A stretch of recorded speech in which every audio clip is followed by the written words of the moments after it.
Count Magnus. By what means the papers out of which I have made a connected story came into my hands is the last point which the reader will learn from these pages.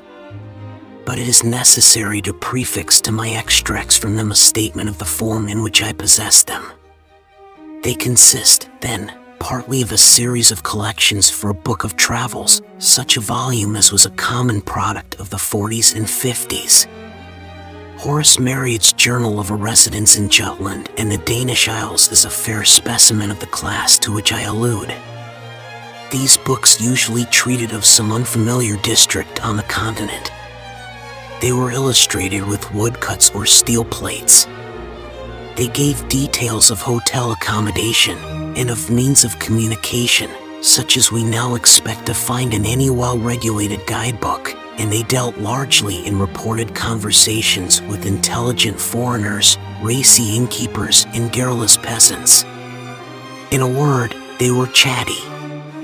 Begun with the idea of furnishing material for such a book, my papers as they progressed assumed the character of a record of one single personal experience, and this record was continued up to the very eve, almost, of its termination. The writer was a Mr. Axel. For my knowledge of him I have to depend entirely on the evidence his writings afford, and from these I deduce that he was a man past middle age, possessed of some private means, and very much alone in the world. He had, it seems, no settled abode in England, but was a denizen of hotels and boarding houses. It is probable that he entertained the idea of settling down at some future time which never came, and I think it also likely that the Pantechnicon fire in the early 70s must have destroyed a great deal that would have thrown light on his antecedents, for he refers once or twice to property of his that was warehoused at that establishment. It is further apparent that Mr. Axel had published a book, and that it treated of a holiday he had once taken in Brittany. More than this I cannot say about his work, because a diligent search in bibliographical works has convinced me that it must have appeared either anonymously or under a pseudonym. As to his character, it is not difficult to form some superficial opinion. He must have been an intelligent and cultivated man. It seems that he was near being a fellow of his college at Oxford, Brasenose, as I judge from the calendar. His besetting fault was pretty clearly that of over-inquisitiveness, possibly a good fault in a traveler, certainly a fault for which this traveler paid dearly enough in the end. On what proved to be his last expedition, he was plotting another book. Scandinavia, a region not widely known to Englishmen 40 years ago, had struck him as an interesting field. He must have lighted on some old books of Swedish history or memoirs, and the idea had struck him that there was room for a book descriptive of travel in Sweden, interspersed with episodes from the history of some of the great Swedish families.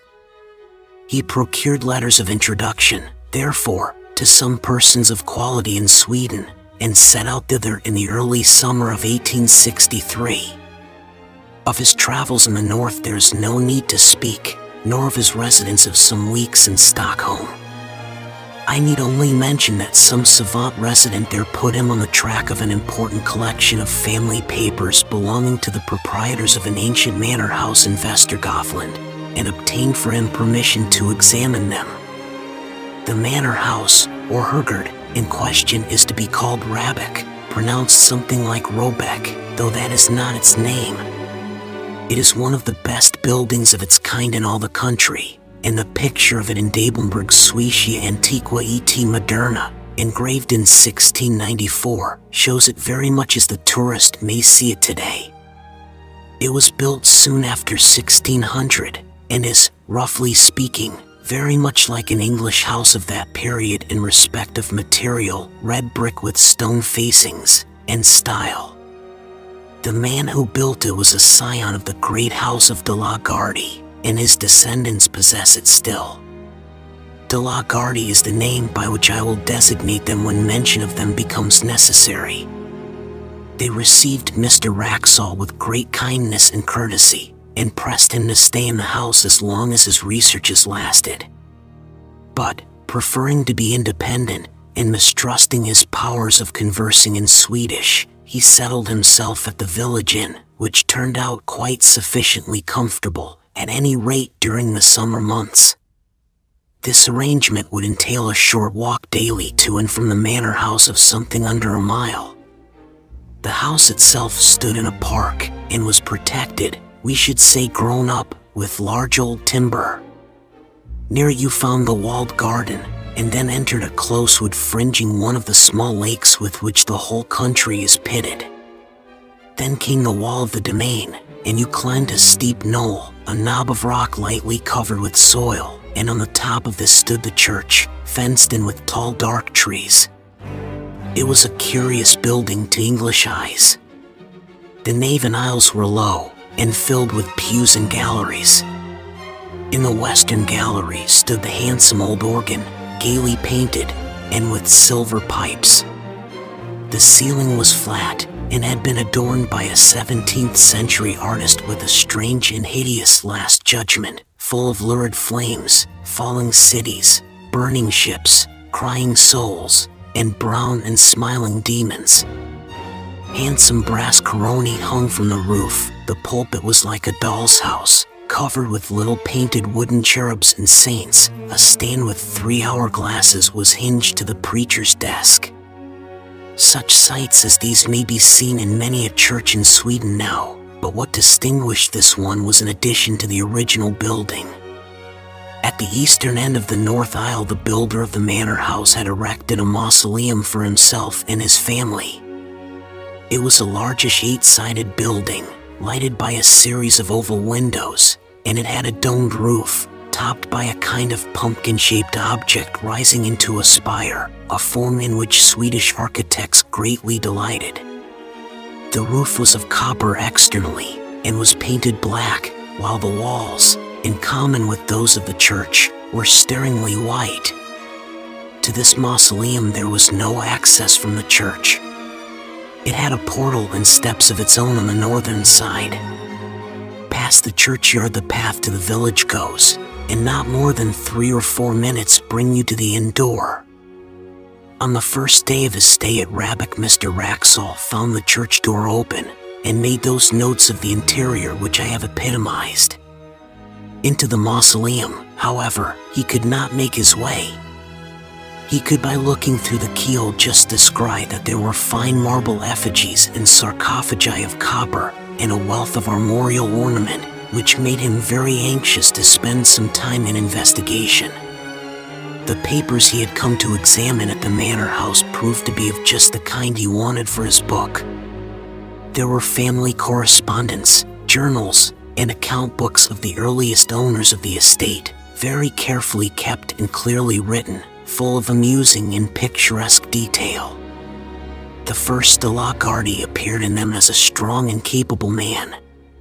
Shortly after the building of the mansion there had been a period of distress in the district, and the peasants had risen and attacked several chateaux and done some damage. The owner of Rabak took a leading part in suppressing the trouble, and there was reference to executions of ringleaders and severe punishments inflicted with no sparing hand.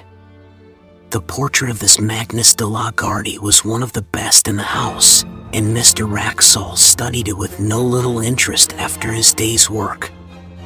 He gives no detailed description of it, but I gather that the face impressed him rather by its power than by its beauty or goodness. In fact, he writes that Count Magnus was an almost phenomenally ugly man. On this day Mr. Axel took his supper with the family, and walked back in the late but still bright evening. I must remember, he writes, to ask the sexton if he can let me into the mausoleum at the church. He evidently has access to it himself, for I saw him tonight standing on the steps, and, as I thought, locking or unlocking the door. I find that early on the following day Mr. Axel had some conversation with his landlord. His setting it down at such length as he does surprised me at first, but I soon realized that the papers I was reading were, at least in their beginning, the materials for the book he was meditating, and that it was to have been one of those quasi-journalistic productions which admit of the introduction of an admixture of conversational matter. His object, he says, was to find out whether any traditions of Count Magnus de la Garde lingered on in the scenes of that gentleman's activity, and whether the popular estimate of him were favorable or not. He found that the Count was decidedly not a favorite.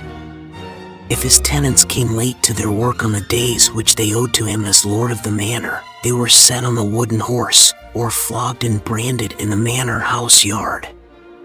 1 or 2 cases there were of men who had occupied lands which encroached on the lord's domain, and whose houses had been mysteriously burnt on a winter's night, with the whole family inside. But what seemed to dwell on the innkeeper's mind most, for he returned to the subject more than once, was that the Count had been on the Black Pilgrimage, and had brought something or someone back with him.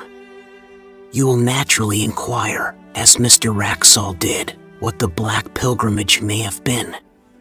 But your curiosity on the point must remain unsatisfied for the time being, just as his did.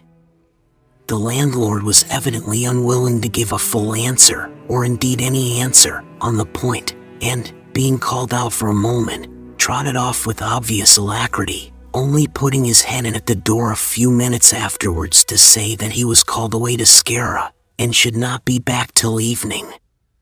So Mr. Wraxall had to go unsatisfied to his day's work at the manor house. The papers on which he was just then engaged soon put his thoughts into another channel, for he had to occupy himself with glancing over the correspondence between Sophia Albertina in Stockholm and her married cousin Ulrica Leonora at Rabbach in the years 1705 to 1710. The letters were of exceptional interest from the light they threw upon the culture of that period in Sweden, as anyone can testify who has read the full edition of them in the publications of the Swedish Historical Manuscripts Commission. In the afternoon he had done with these, and after returning the boxes in which they were kept to their places on the shelf, he proceeded, very naturally, to take down some of the volumes nearest to them, in order to determine which of them had best be his principal subject of investigation next day. The shelf he had hit upon was occupied mostly by a collection of account books in the writing of the first Count Magnus. But one among them was not an account book, but a book of alchemical and other tracts in another 16th century hand. Not being very familiar with alchemical literature, Mr. Wraxall spends much space which he might have spared in setting out the names and beginnings of the various treatises, the Book of the Phoenix, Book of the 30 Words, Book of the Toad, Book of Miriam, Tub of Philosophorum, and so forth, and then he announces with a good deal of circumstance's delight at finding, on a leaf originally left blank near the middle of the book, some writing of Count Magnus himself headed Liber Nigri. Peregrinationes. It is true that only a few lines were written, but there was quite enough to show that the landlord had that morning been referring to a belief at least as old as the time of Count Magnus, and probably shared by him. This is the English of what was written: if any man desires to obtain a long life, if he would obtain a faithful messenger and see the blood of his enemies, it is necessary that he should first go into the city of Chorazin, and there salute the prince. Here there was an erasure of one word, not very thoroughly done, so that Mr. Wraxall felt pretty sure that he was right in reading in his Aries, of the error. But there was no more of the text copied, only a line in Latin, Quaere reliqua hojus materie inter secretiora, see the rest of this matter among the more private things.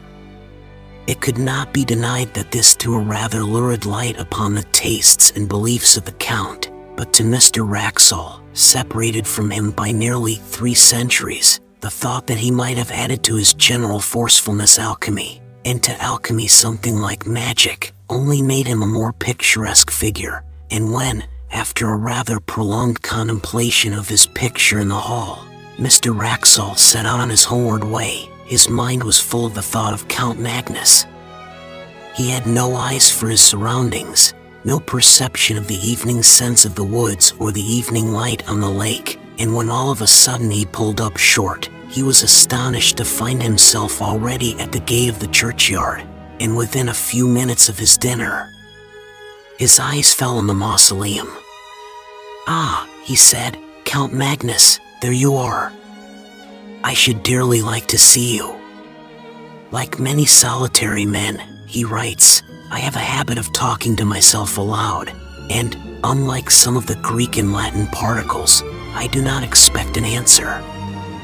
Certainly, and perhaps fortunately in this case, there was neither voice nor any that regarded, only the woman who, I suppose, was cleaning up the church, dropped some metallic object on the floor whose clang startled me. Count Magnus, I think, sleeps sound enough. That same evening the landlord of the inn, who had heard Mr. Axel say that he wished to see the clerk or deacon, as he would be called in Sweden, of the parish, introduced him to that official in the inn parlor. A visit to the de la Garde tomb house was soon arranged for the next day, and a little general conversation ensued. Mr. Axel, remembering that one function of Scandinavian deacons is to teach candidates for confirmation, thought he would refresh his own memory on a biblical point. "Can you tell me," he said, "anything about Chorazin?" The deacon seemed startled, but readily reminded him how that village had once been denounced. "To be sure," said Mr. Axel, "it is, I suppose, quite a ruin now." "So I expect," replied the deacon. "I have heard some of our old priests say that Antichrist is to be born there, and there are tales." "Ah, what tales are those?" Mr. Axel put in. "Tales, I was going to say, which I have forgotten," said the deacon, and soon after that he said good night. The landlord was now alone, and at Mr. Axel's mercy, and that inquirer was not inclined to spare him. "Herr Nielsen," he said, "I have found out something about the Black Pilgrimage. You may as well tell me what you know. What did the Count bring back with him?" Swedes are habitually slow, perhaps, in answering, or perhaps the landlord was an exception. I am not sure, but Mr. Axel notes that the landlord spent at least 1 minute in looking at him before he said anything at all. Then he came close up to his guest, and with a good deal of effort he spoke. "Mr. Axel, I can tell you this one little tale, and no more, not any more. You must not ask anything when I have done. In my grandfather's time, that is, 92 years ago, there were 2 men who said, 'The Count is dead, we do not care for him. We will go tonight and have a free hunt in his wood, the long wood on the hill that you have seen behind Rabbek.' Well, those that heard them say this, they said, 'No, do not go, we are sure you will meet with persons walking who should not be walking. They should be resting, not walking.' These men laughed. There were no forest men to keep the wood, because no one wished to hunt there. The family were not here at the house. These men could do what they wished. Very well, they go to the wood that night. My grandfather was sitting here in this room. It was the summer, and a light night. With the window open, he could see out to the wood, and hear. So he sat there, and 2 or 3 men with him, and they listened. At first they hear nothing at all, then they hear someone, you know how far away it is, they hear someone scream, just as if the most inside part of his soul was twisted out of him. All of them in the room caught hold of each other, and they sat so for 3/4 of an hour. Then they hear someone else, only about 300 ells off. They hear him laugh out loud. It was not one of those 2 men that laughed, and, indeed, they have all of them said that it was not any man at all. After that they hear a great door shut. Then, when it was just light with the sun, they all went to the priest. They said to him, "Father, put on your gown and your ruff, and come to bury these men, Anders Pornsen and Hans Thorbjorn. You understand that they were sure these men were dead." So they went to the wood. My grandfather never forgot this. He said they were all like so many dead men themselves. The priest, too, he was in a white fear. He said when they came to him, I heard one cry in the night, and I heard one laugh afterwards. If I cannot forget that, I shall not be able to sleep again. So they went to the wood, and they found these men on the edge of the wood. Hans Thorbjorn was standing with his back against a tree, and all the time he was pushing with his hands, pushing something away from him which was not there. So he was not dead. And they led him away, and took him to the house at Nyköping, and he died before the winter, but he went on pushing with his hands. Also Anders Pornsen was there, but he was dead.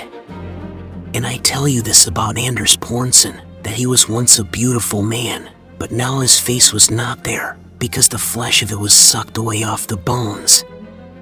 You understand that? My grandfather did not forget that.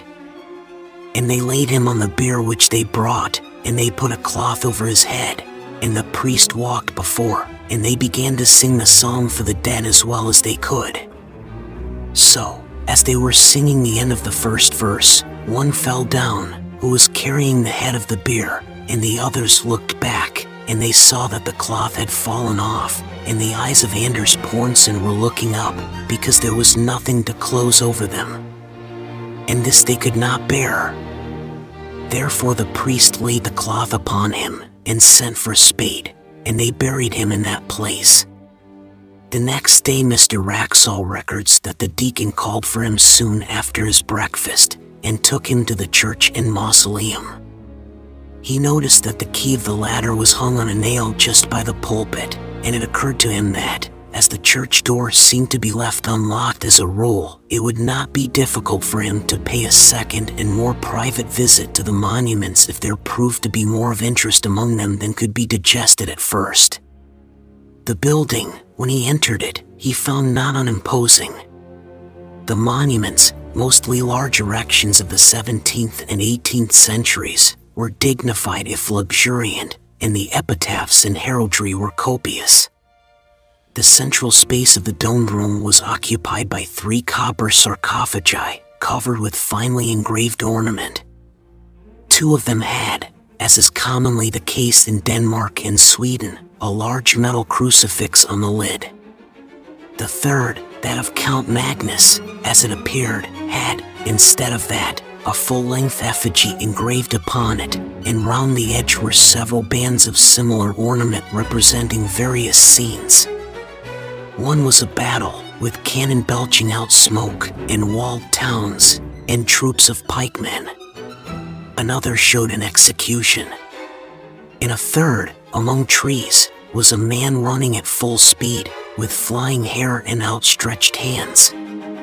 After him followed a strange form. It would be hard to say whether the artist had intended it for a man, and was unable to give the requisite similitude, or whether it was intentionally made as monstrous as it looked. In view of the skill with which the rest of the drawing was done, Mr. Axel felt inclined to adopt the latter idea. The figure was unduly short, and was for the most part muffled in a hooded garment which swept the ground.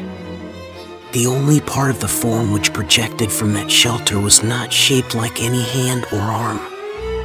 Mr. Axel compares it to the tentacle of a devilfish, and continues, on seeing this, I said to myself, this, then, which is evidently an allegorical representation of some kind, a fiend pursuing a hunted soul, may be the origin of the story of Count Magnus and his mysterious companion. Let us see how the huntsman is pictured. Doubtless it will be a demon blowing his horn. But, as it turned out, there was no such sensational figure, only the semblance of a cloaked man on a hillock, who stood leaning on a stick, and watching the hunt with an interest which the engraver had tried to express in his attitude. Mr. Axel noted the finely worked and massive steel padlocks, 3 in number, which secured the sarcophagus. One of them, he saw, was detached, and lay on the pavement. And then, unwilling to delay the deacon longer or to waste his own working time, he made his way onward to the manor house. It is curious, He notes how in retracing a familiar path one's thoughts engross one to the absolute exclusion of surrounding objects. Tonight, for the second time, I had entirely failed to notice where I was going. I had planned a private visit to the tomb house to copy the epitaphs, when I suddenly, as it were, awoke to consciousness and found myself, as before, turning in at the churchyard gate, and, I believe, singing or chanting some such words as, "Are you awake, Count Magnus? Are you asleep, Count Magnus?" and then something more which I have failed to recollect. It seemed to me that I must have been behaving in this nonsensical way for some time. He found the key of the mausoleum where he had expected to find it, and copied the greater part of what he wanted. In fact, he stayed until the light began to fail him. "I must have been wrong," he writes, "in saying that one of the padlocks of my Count's sarcophagus was unfastened. I see tonight that two are loose." I picked both up and laid them carefully on the window ledge, after trying unsuccessfully to close them. The remaining one is still firm, and though I take it to be a spring lock, I cannot guess how it is opened. Had I succeeded in undoing it, I am almost afraid I should have taken the liberty of opening the sarcophagus. It is strange, the interest I feel in the personality of this, I fear, somewhat ferocious and grim old noble.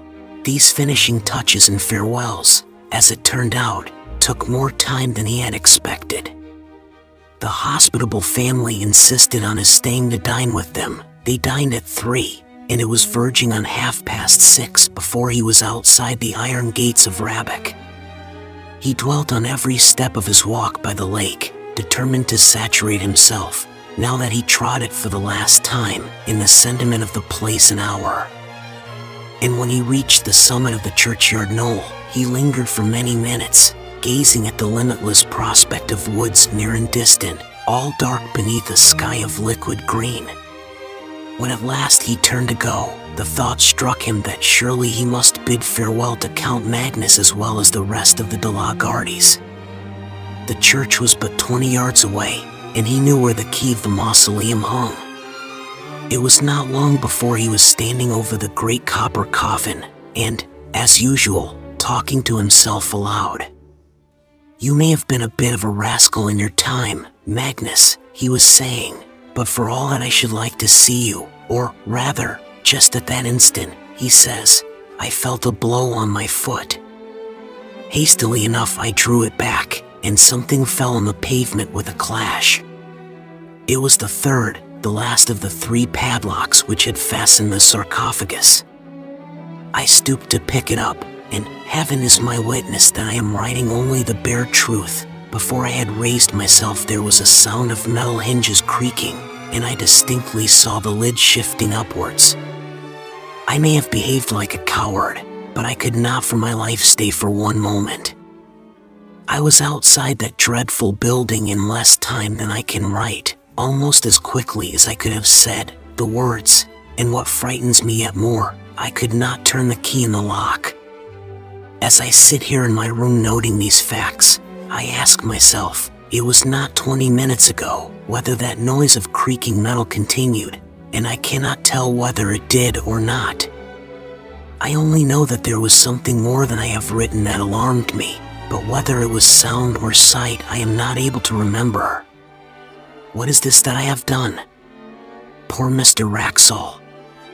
He set out on his journey to England on the next day, as he had planned, and he reached England in safety, and yet, as I gather from his changed hand and inconsequent jottings, a broken man.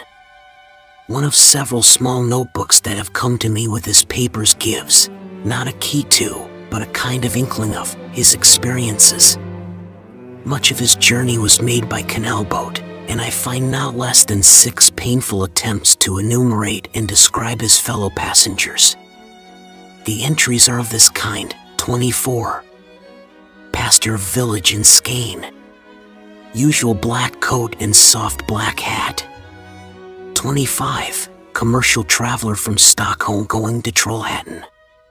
Black cloak, brown hat. 26. Man in long black cloak, broadleafed hat, very old-fashioned. This entry is lined out, and a note added, perhaps identical with number 13. Have not yet seen his face. On referring to number 13, I find that he is a Roman priest in a cassock. The net result of the reckoning is always the same. 28 people appear in the enumeration, one being always a man in a long black cloak and broad hat, and the other a short figure in dark cloak and hood. On the other hand, it is always noted that only 26 passengers appear at meals, and that the man in the cloak is perhaps absent, and the short figure is certainly absent.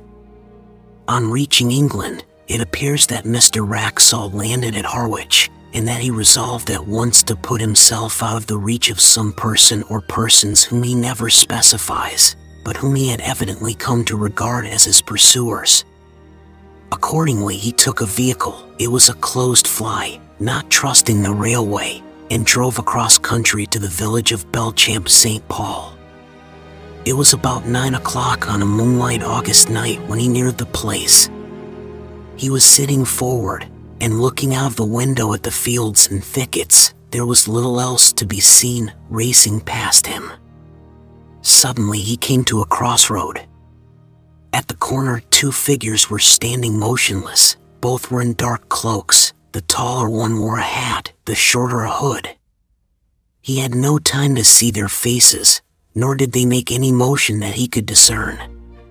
Yet the horse shied violently and broke into a gallop, and Mr. Axel sank back into his seat in something like desperation. He had seen them before. Arrived at Belchamp St. Paul, he was fortunate enough to find a decent furnished lodging, and for the next 24 hours he lived, comparatively speaking, in peace. His last notes were written on this day. They are too disjointed and ejaculatory to be given here in full, but the substance of them is clear enough. He is expecting a visit from his pursuers, how or when he knows not, and his constant cry is, "What has he done? And is there no hope?" Doctors, he knows, would call him mad. Policemen would laugh at him. The parson is away. What can he do but lock his door and cry to God? People still remembered last year at Belchamp St. Paul how a strange gentleman came one evening in August years back, and how the next morning but one he was found dead, and there was an inquest, and the jury that viewed the body fainted. 7 of them did, and none of them wouldn't speak to what they see, and the verdict was visitation of God, and how the people as kept those moved out that same week and went away from that part. But they do not, I think, know that any glimmer of light has ever been thrown, or could be thrown, on the mystery. It so happened that last year the little house came into my hands as part of a legacy. It had stood empty since 1863, and there seemed no prospect of letting it, so I had it pulled down, and the papers of which I have given you an abstract were found in a forgotten cupboard under the window in the best bedroom.